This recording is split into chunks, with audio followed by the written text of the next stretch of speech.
ঐতিহাসিক ঐতিহ্যবাহী শহর বিষ্ণুপুর। নানা ঘটনার বর্ণময় দিক উঠে আসে নতুন নতুন ঘটনার মধ্য দিয়ে। 11 পাড়া 16 আনার মাধবগঞ্জ এবং 8 পাড়া 16 আনার কৃষ্ণগঞ্জ। সোজা রথ থেকে উল্টো রথ। প্রতিদিন মানুষের ভিড় শ্রদ্ধা জানাতে এবং ভোগ নিয়ে যেতে। এবার ভোগের মূল্য ধার্য হয়েছিল 120 টাকা। মানুষ আনন্দে সেই ভোগ নিয়ে গেছে। কে পায় কি পায় তা কেউ জানে না, তবুও সঙ্গোপনে আশা ধরে থাকে মানুষ, যদিও শেষ প্রাপ্তি শূন্য। মূল কেন্দ্রবিন্দু 1 মাধবগঞ্জের মন্দির শ্রী শ্রী রাধা মদন গোপাল জিউ। 2 কৃষ্ণগঞ্জের মন্দির শ্রী শ্রী রাধা লাল জিউ।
মাস দেড়েক আগেই রাজনৈতিক তরজা লড়াইয়ে লোকসভার ভোট হয়ে গেল। পেন নাম ঠুকেছে অনেকেই, দেয়া নেয়ার কারবারে জিততে চেয়েছে অনেকেই। কিন্তু এবারের ব্যতিক্রম অবিশ্বাস্য। কর্মীরা প্রাণ ঢেলে কাজ করলেও প্রাপ্তি শাসক দলের প্রার্থী 5,500 ভোটে হেরেছে। 19টি ওয়ার্ডের নির্মম হার। তাহলে কি করলেন নেতা নেত্রীরা? ভোট পেলেই হিরো, না পেলে হতাশার পাহাড়। এবারে ছিল অদৃশ্য জাদুকাঠি এবং ডবল গেমের খেলা, যা নেত্রীর চোখে ধরা পড়েছে। চারিদিকে হতাশায় ভরা। আজকে উঠতি ছেলেমেয়েরা একটুখানি ভালো থাকতে চায়, ভালো খেতে চায়, আর 1000টা স্বপ্ন দেখতে চায়। কিন্তু আসলে গোটাটাই ফানুস। যারা কলেজ থেকে বেরিয়ে পড়েছে, যারা বিশ্ববিদ্যালয় থেকে বেরিয়ে পড়েছে, তারা বিষ্ণুপুরের বুকে বুঝতে পেরেছে তাদের চরম হতাশা নির্ভর করছে। কে কখন তাদেরকে চাকরি দেবে তা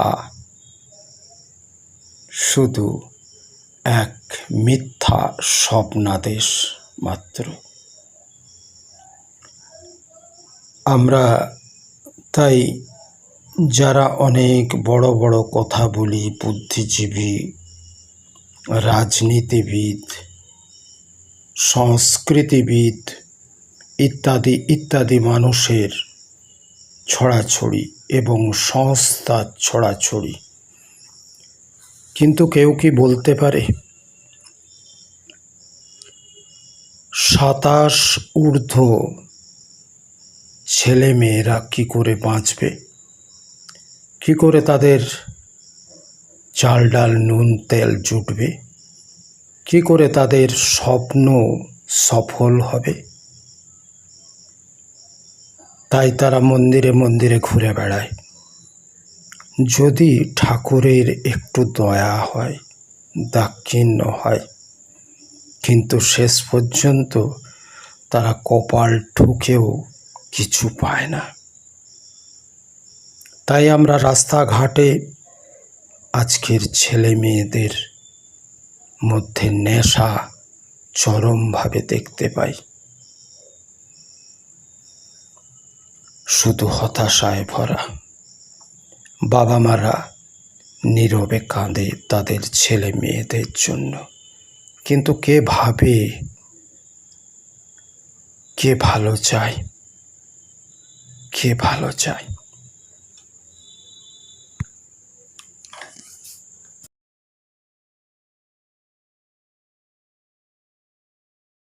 উল্টো রথে নিরাশ হতাশাগ্রস্ত উঠতি যুব সম্প্রদায়ের অল্প বয়সী ছেলেরা। দেখে চোখে জল এসে যায়। গলা পর্যন্ত মদ গিলে হতাশা থেকে বাঁচতে কেমন পাগলের মতো নাচছে। বেতাজ নাচানাচি। যদিও গণতন্ত্রে আমরা আছি, এর মাঝে উঠে এসেছে বিবেক, মনুষ্যত্ব। বিরাট উপলব্ধি দিয়ে যারা কাকা বাবা দাদার মতো বয়সী পুলিশরা সেই সমস্ত ছেলেদেরকে যত্ন সহকারে সরিয়ে দিলেন। কিন্তু নেতারা কোথায়? যারা ভোটের সময় এসছেন ভোট ফুরিয়ে যেতে, তাদের আর দেখা পাওয়া যায়নি। কেবল তারা নিজেদের আখের গোছাতে ব্যস্ত।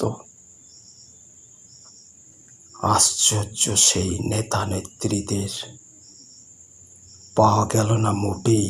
তারা অন্ধকারে রয়ে গেলেন সমস্ত কিছুকে উস্কে দিয়ে। লাইক করুন, শেয়ার করুন, সাবস্ক্রাইব করতে ভুল করবেন না। নমস্কার।